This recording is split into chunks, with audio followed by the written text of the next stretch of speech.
मनोज जरांगे पाटील यांचा हात आपल्या डोक्यावर पडेल, मनोज जरांगे पाटील यांचा आपल्याला स्पर्श होईल आणि आपलं सोनं होऊन जाईल, अशा प्रकारची ह्या लोकांची भावना आहे। परंतु एक गोष्ट लक्षात घ्या, ही मराठा समाजासाठी एकंदर महाराष्ट्रासाठी खूप निर्णायक निवडणूक आहे। या निवडणुकीमध्ये मनोज जरांगे पाटील यांचं स्वतःचं अस्तित्व नाही, सर्व समाजाचंच अस्तित्व पणास लागलेलं आहे। हीच गोष्ट कॅश करण्यासाठी अनेक नवसे गवसे हे गुडघ्याला बाशिंग लावून मनोज जरांगे पाटील यांच्याकडे चक्रा मारताना आपल्याला दिसत आहे। आणि असे फोटो सेशन करणारे लोक सुद्धा आता ते अल्बम घेऊन मनोज जरांगे पाटील यांच्याकडे जात आहेत आणि मी कसा सक्षम उमेदवार आहे हे सांगण्याचा प्रयत्न करत आहेत। मित्रांनो, यामध्ये थोडासा गोंधळ होऊ शकतो। नमस्कार, मी राजेंद्र भोसले। मित्रांनो, मनोज जरांगे पाटील यांनी निवडणुकीमध्ये उतरवण्याचे निर्देश दिल्यानंतर अनेक मतदारसंघामध्ये इच्छुकांची भाऊगर्दी झालेली आपल्याला दिसत आहे। मित्रांनो, यामागचं कारण असं की या उमेदवारांना असं वाटतं की आपल्या डोक्यावरती मनोज जरांगे पाटील यांनी हात ठेवला की आपलं सोनं होऊन जाईल, किंवा आपल्याला मनोज जरांगे पाटील यांनी आपलं नाव जर घोषित केलं तर आपण आमदार होऊन जाऊ, अशा प्रकारची भावना अनेक मतदारसंघामध्ये आपल्याला दिसत आहे। परंतु मुळात या लोकांची काही क्षमता नाहीये किंवा सर्व समाजाला ते परिचित नाहीये, कुठेही त्यांचं सामाजिक काम नाही किंवा मराठा आरक्षणाच्या चळवळीमध्ये हवे तितके ते सक्रिय राहिलेले नाही, तरी सुद्धा लकी ड्रॉ मध्ये आपलं नाव निघून येईल अशा प्रकारची खुलचट कल्पना घेऊन अनेक लोक अर्ज करत आहे आणि ह्या अर्ज प्रक्रियेमध्ये व्यत्यय आणण्याचा प्रयत्न करत आहे। मित्रांनो, खरं तर आपल्याला हे उमेदवार मनोज जरांगे पाटील जेवढेही उमेदवार उभे करणार आहेत त्यांना 100% निवडून आणण्याची जबाबदारी आता सर्व समाजाची झालेली आहे। मनोज जरांगे पाटलांचा निर्णय होता की मला राजकारणामध्ये यायचं नाही, राजकारणामध्ये आल्यानंतर आपली जी चळवळ आहे, मूळ चळवळ, हिला कुठे धक्का लागणार आहे आणि हा धक्का लागू नये म्हणून मला राजकारणामध्ये ओढू नये। परंतु परिस्थितीच अशी निर्माण झाली की इच्छा नसताना सुद्धा या राजकारणामध्ये मनोज जरांगे पाटील यांना उतरावे लागलेलं आहे। परंतु या ठिकाणी आपल्याला असं म्हणावंसं वाटतं की नुसतं हौसेपोटी किंवा आमदारकीचं जे ग्लॅमर आहे त्या ग्लॅमर मिळवण्यासाठी काही लोक अर्ज करत आहे, मनोज जरांगे पाटील यांना भेटत आहे, मीच कसा सक्षम उमेदवार आहे हे सांगण्याचा प्रयत्न करत आहे। मित्रांनो, ज्या ज्या मतदारसंघामध्ये अशा उमेदवारांनी आपले अर्ज टाकलेले आहे किंवा चळवळीच्या भविष्यासाठी अशा लोकांनी आपले अर्ज मागं घेणं हे कधीही योग्य आहे आणि मनोज जरांगे पाटील सांगतील म्हणून मागं घ्यावं अशातली गोष्ट नाही। खरंच तुमच्यामध्ये क्षमता आहे का? तुमच्या आधी क्षमता ओळखा। तुम्हाला सर्व तालुक्यामध्ये त्या विधानसभा मतदारसंघामध्ये तुम्हाला लोक ओळखतात का? आतापर्यंत किती वर्षापासून तुम्ही समाजासाठी काम करत आहे? चळवळीमध्ये तुम्ही कसे सक्रिय राहिलेले आहे? चळवळीचा भाग म्हणून तुम्ही कसे काम केलेले आहे? निस्वार्थपणे तुम्ही काम केलेलं आहे का? दुसरं असं की तुम्ही सर्व समाजाला प्रिय आहे का? सर्व समाजामध्ये तुम्ही चालतात का? सर्व समाजाला घेऊन चालणारं व्यक्तिमत्व तुम्ही आहे का? आणि तुमची ओळख तुमच्या तालुकाभर सर्वदूर आहे का? या सर्व क्षमता तुमच्यामध्ये असणं गरजेचं आहे। मुद्दा असा आहे की मनोज जरांगे पाटील यांच्याकडे येणाऱ्यांची संख्या किंवा उमेदवारी मागणाऱ्यांची संख्या का आहे की बघा, या निवडणुकीमध्ये खर्च मराठा समाजाचा उमेदवार असेल किंवा मनोज जरांगे पुरस्कृत एखादा उमेदवार असेल तर त्याला खर्च जो आहे तो अत्यल्प लागणार आहे। मुळात त्यांना प्रचाराची यंत्रणा उभी करायची नाहीये, प्रचाराची यंत्रणा गावोगावी ऑलरेडी उभी झालेली आहे। फक्त त्यांना चेहरा म्हणून, एक नाव म्हणून तिथे उभे राहिल्यानंतर समाजाचं म्हणा किंवा सर्व समाजाचं म्हणा, इतर लोकांचं, इतर घटकांचं सुद्धा मतदान आपोआप त्यांना मिळणार आहे। हीच गोष्ट कॅश करण्यासाठी अनेक नवसे गवसे हे गुडघ्याला बाशिंग लावून मनोज जरांगे पाटील यांच्याकडे चक्रा मारताना आपल्याला दिसत आहे। मी तर असं ऐकलं की अंतरवाली सराटी इथे अनेक उमेदवार यांनी ठाण मांडून तिथे बसलेले आहे। अंबड आणि आजूबाजूच्या काही गावामध्ये त्यांनी लॉजिंगवरती रूम घेतलेले आहे आणि उठल्या पडल्या ते अंतरवाली सराटीमध्ये येतात, मनोज जरांगे पाटील यांच्या समोर मागे पुढे करण्याचा प्रयत्न करतात। त्यांना असं सांगायचं आहे की आम्ही खूप सक्रिय आहे आणि आम्हालाच उमेदवारी द्या आणि माझा चेहरा तुम्ही परिचित आहात म्हणून मला तुम्ही उमेदवारी द्या, असे काही धूर्त मंडळी आपल्याला समाजामध्ये दिसत आहे। अशाही गोष्टी आपल्या कानावरती आलेल्या आहे। मित्रांनो, अनेक लोक आहेत की त्यांनी समाजामध्ये काहीही केलेले नाही, फक्त फोटो सेशन केलेले आहे आणि असे फोटो सेशन करणारे लोक सुद्धा आता ते अल्बम घेऊन मनोज जरांगे पाटील यांच्याकडे जात आहेत आणि मी कसा सक्षम उमेदवार आहे हे सांगण्याचा प्रयत्न करत आहेत. मित्रांनो, यामध्ये थोडासा गोंधळ होऊ शकतो, कारण परिस्थिती अशी आहे की जरांगे पाटलांना तुमच्या विधानसभा मतदारसंघामध्ये नेमकं काय चाललेलं आहे, कोण नेमकं सक्रिय आहे, कोण मुळापासून काम करत आहे, कोण सुरुवातीपासून काम करत आहे, या सर्व गोष्टी माहीत नाही. यामुळे कुठेतरी त्यांची दिशाभूल होण्याची शक्यता आपल्याला नाकारता येत नाही. म्हणून या निमित्ताने मी सर्व तालुक्यातील, सर्व विधानसभा मतदारसंघातील, महाराष्ट्रातील सर्वच तालुक्यातील नागरिकांना, समाज बांधवांना एक संदेश देऊ इच्छितो की तुम्ही समाजाचे पाईक म्हणून, तुम्ही चळवळीतले कार्यकर्ते जे असणार आहे, मूळ कार्यकर्ते चळवळीमध्ये काम करत आलेले जे आहेत, त्यांनी याची खबरदारी घ्या. आपल्या तालुक्यामधील योग्य उमेदवार मनोज जरांगे पाटील यांच्याकडे कसा जाईल, तो कसा निवडता येईल, या संदर्भात आपल्याला थोडीशी काळजी घेणं गरजेचं आहे. त्यासाठी मनोज जरांगे पाटील यांनी सांगितलं होतं की तुम्ही तुमच्या स्तरावर एक बैठक घ्या, इच्छुक उमेदवार एकत्र बसा आणि तुमच्यामध्ये जो नेमकं सक्षम कोण आहे, तो सर्व घटकांना चालणारा आहे का, अशा प्रकारचा एखादा उमेदवार तुम्ही निवडा. म्हणजे अंतरवाली सराटीकडे यादी कमी जाईल, संख्या कमी जाईल आणि त्यांना निवड करणं सोपं जाणार आहे. मित्रांनो, तुम्हाला मगाशी सांगितल्याप्रमाणे ज्यांची काहीही क्षमता नाही आहे, फक्त आंदोलनामध्ये आपल्याला कुठेतरी फायदा करून घ्यायचा, अशा प्रकारचे संधी साधू लोक सुद्धा आता आंदोलनामध्ये घुसताना आपल्याला दिसत आहे. हे तर झालं समाज घटकातील एक गोष्ट.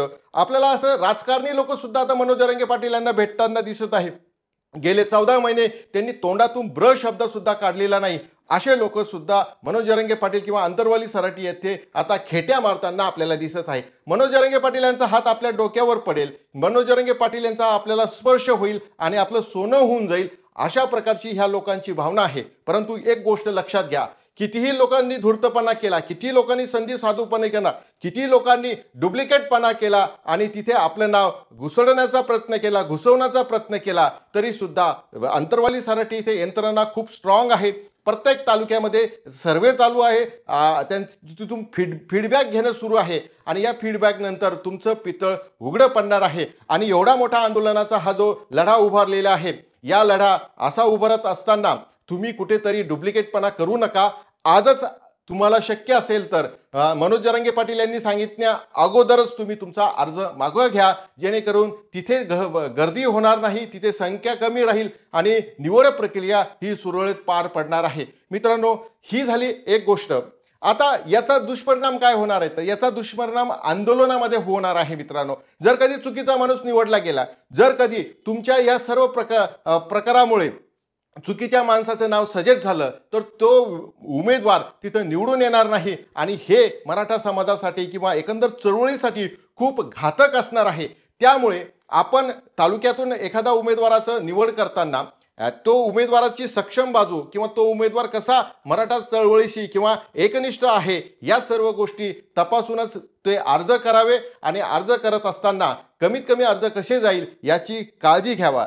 मित्रांनो, आतापर्यंत जो आंदोलनाचा जो लढा उभारलेला आहे, आता ह्या टप्प्यावरती जे आंदोलन येऊन उभारलेलं आहे किंवा आलेलं आहे, हे काही सहजासहजी आलेले नाही. अनेक मराठा बांधवांनी यासाठी आपले जीवाचं बलिदान दिलेले आहे. अनेकांनी केसेस आपल्या अंगावरती झेललेले आहे. अनेकांनी गुप्तपणे सुप्तपणे या आंदोलनाला पाठिंबा दिलेला आहे. कुठेही आपल्या नावाचा गाजावाजा सुद्धा केलेला नाही. आणि मनोज जरांगे पाटील यांना असंख्य संकटांना सामोरे जावे लागलेले आहे. आणि हे कुठेतरी तुमचं असं ढोंगीपणा, हे जे आंदोलनामध्ये घुसलेले जे ढोंगी लोक आहे, यांच्यामुळे कुठेतरी आंदोलनाला प्रॉब्लेम येऊ शकतो. म्हणून आपल्या तालुक्यातील सर्व समाज बांधवांनी किंवा चळवळीतील जे सक्रिय सुरुवातीपासून असलेले जे नागरिक असेल, समाज बांधव असेल, त्यांनी एक काळजी घ्या. आपल्यातून एकमताने निर्णय घ्या आणि चांगल्यात चांगला उमेदवार कसा निवडता येईल किंवा आपल्या आंदोलनामध्ये यश कसं प्राप्त येईल, जास्तीत जास्त उमेदवार कसं आपल्याला निवडून आणता येईल,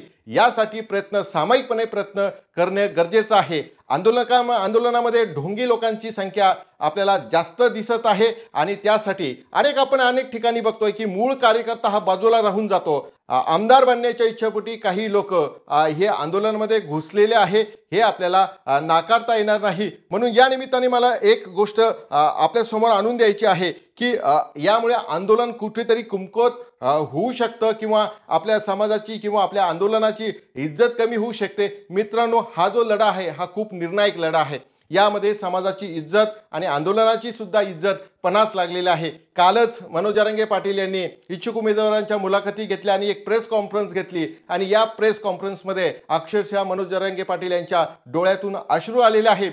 तुम्ही असा प्रकार करू नका.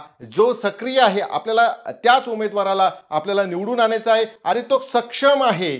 बघा, काही लोकांना काहीच घेणं देणं नसतं किंवा ते खूप सक्षम असतात, म्हणजे आंदोलनामध्ये खूप सक्रिय असतात, परंतु निवडणूक आहे, निवडणुकीमध्ये साम दाम दंड भेद या गोष्टी सुद्धा त्याला करता आल्या पाहिजे. पूर्णपणे नाही त्या गोष्टी करण्यासाठी तो सुद्धा सक्षम असला पाहिजे. आणि कारण की निवडणुकीमध्ये तुमच्यावरती समोरून हल्ला होणार आहे, तुमच्यावरती आक्रमण होणार आहे, तुम्हाला दाबण्याचा प्रयत्न केला जाईल, तुम्हाला कमजोर करण्याचा प्रयत्न केला जाईल आणि अशा परिस्थितीमध्ये तुम्ही ठामपणे तिथे उभं राहू शकाल अशा प्रकारचा उमेदवार मराठा समाजाने किंवा इतर समाजाने ज्या ज्या ठिकाणी मनोज जरांगे पाटील यांनी शिफारस केलेली आहे किंवा उमेदवार उभं करण्याचे ठरवलेले आहे त्या ठिकाणी उभं करणं तितकंच महत्त्वाचं असणार आहे. मित्रांनो, एक तुम्ही काम करू शकतात.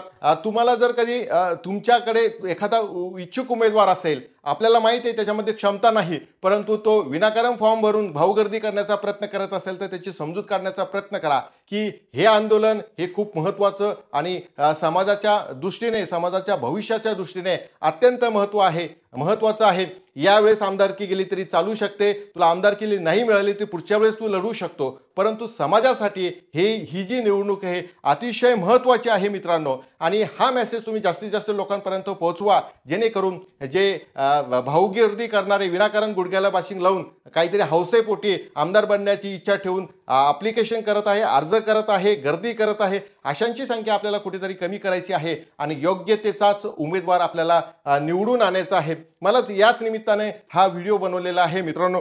हा मेसेज मला तुमच्यापर्यंत डिलिव्हर करायचा होता, पोहोचवायचा होता. हा मेसेज सर्वांपर्यंत पोहोचवा, जेणेकरून काही लोकांचे डोळे उघडतील. मित्रांनो, एक गोष्ट लक्षात ठेवा की या निवडणुकीच्या निमित्ताने अनेक लोक आपल्या पक्षाशी आता प्रामाणिक झालेले आहे, लॉयल झालेले आहे. हे आंदोलन 14 महिन्यापासून काय सुरू होतं त्याच्यामध्ये त्यांनी सक्रिय सहभाग घेतला आणि आता निवडणुकीमध्ये आता आपल्या पक्षाची किंवा आपल्या नेत्याची आता चाकरी करायला लागलेले, त्यांचे गुणगान गायला लागलेले, त्यांचे सोशल मीडियावरती स्टेटस ठेवलेले. असं बिलकुल कदापि करू नका. ही मराठा समाजासाठी, एकंदर महाराष्ट्रासाठी खूप निर्णायक निवडणूक आहे. या निवडणुकीमध्ये मनोज जरांगे पाटील यांचं स्वतःचं अस्तित्व नाही, सर्व समाजाचंच अस्तित्व पणास लागलेलं आहे. म्हणून तुम्ही छोट्याशा अनेक निवडणुका तुमच्या आयुष्यात येणार आहे, परंतु या निवडणुकीला तुम्ही कुठल्याही पक्षाचा असेल, कुठल्या नेत्याचा असेल, कुठल्याचाही गुणगान गाऊ करू नका, सतरंजा उचलू नका, चाकरी करू नका. यावेळेस फक्त एकच मिशन ठेवा, मराठा आरक्षण आणि मनोज जरांगे पाटील यांनी उभारलेले जे उमेदवार आहे त्यांना निवडून आणण्यासाठी मग जीवाची बाजी लावा किंवा कुठल्याही परिस्थितीमध्ये करा, रात्रंदिवस एक करा आणि निवडून आणा. एवढीच तुम्हाला कळकळीची विनंती आहे मित्रांनो. या ठिकाणी इथेच थांबतो. धन्यवाद.